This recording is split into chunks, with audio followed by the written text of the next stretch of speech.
है वो पौष मौनी अमावस्या बनता है। मौनी अमावस्या के साथ इस बार 29 जनवरी को मौनी अमावस्या है। तीसरा जो अमृत स्नान है वो वसंत पंचमी का होता है। वसंत पंचमी के बाद अधिकतर अखाड़ों में कढ़ी पकौड़े बनते हैं और कढ़ी पकौड़े का मतलब होता है कि अब सन्यासियों को यहाँ से जो जाना चाहते हैं वो चले जाएं, जो यहाँ गंगा लाभ करना चाहते हैं वो यहाँ पर गंगा क्षेत्र में रह के और पुण्य लाभ अर्जित करें। इसके साथ ही अगला स्नान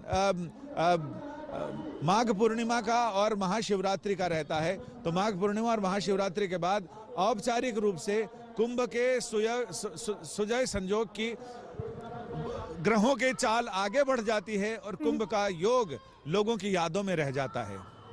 एक और चीज़ हम यहाँ समझना चाहेंगे संजय, क्योंकि अब देखिए ना कि बड़ी संख्या में लोग यहाँ पहुँच रहे हैं। अभी भी हम तस्वीरें देख रहे हैं, इतनी सुबह, अभी अंधेरा है, कितनी बड़ी संख्या। ये भी दिखा दें कि सदी के इस भव्य बेहद बड़े दिव्य कुंभ मेले की खास तस्वीरें आपके सामने हैं। संगम तट पर कुंभ नगरी में साधु संतों और श्रद्धालुओं के लिए स्नान के खास इंतजाम किए गए हैं। यहाँ महाकुंभ में करोड़ों लोगों के पहुंचने की संभावनाएं हैं, लिहाजा यहाँ सुरक्षा के भी पुख्ता इंतजाम किए गए हैं। ये कुंभ मेला 26 फरवरी तक यानी कि करीब 45 दिनों तक चलने वाला है। प्रयागराज और कुंभ नगरी में आने वाले लोगों के आवागमन और ठहरने की भी खास व्यवस्थाएं हैं।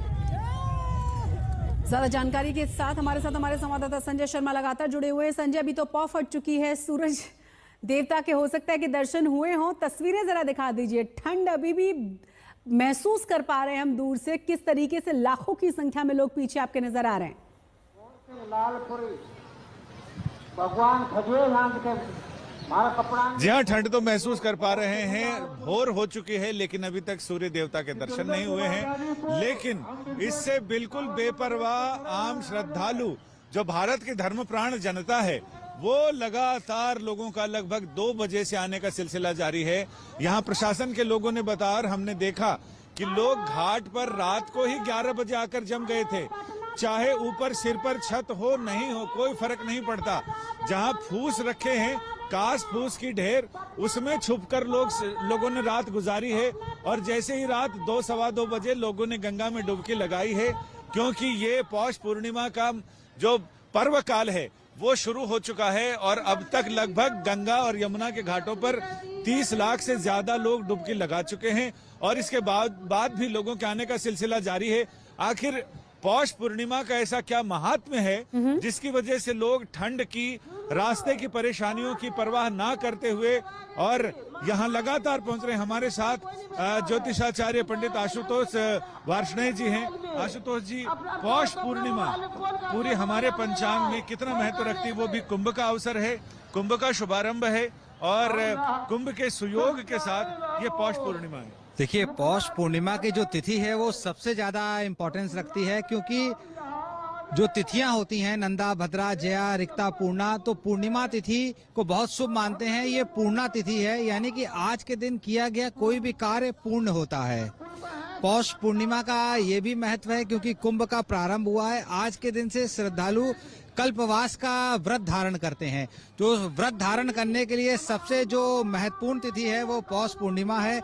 आज लोग संकल्प करेंगे, गंगा जी का चरण स्पर्श करके गंगा जी की आज्ञा लेके 1 माह का संकल्प करेंगे, जो पौष पूर्णिमा से प्रारंभ होकर माघी पूर्णिमा तक चलेगा।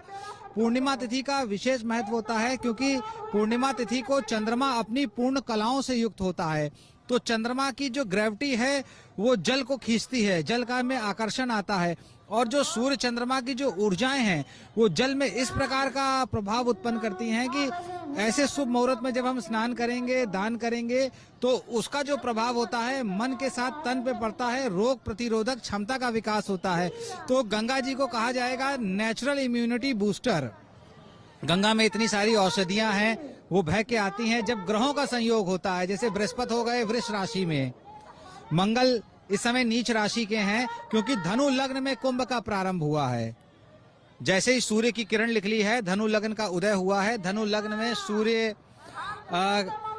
भी कल अभी धनु राशि में है, कल मकर राशि में आ जाएंगे, मकर संक्रांति पे हैं और देवताओं का दिन हो जाएगा, उत्तरायण हो जाएगा।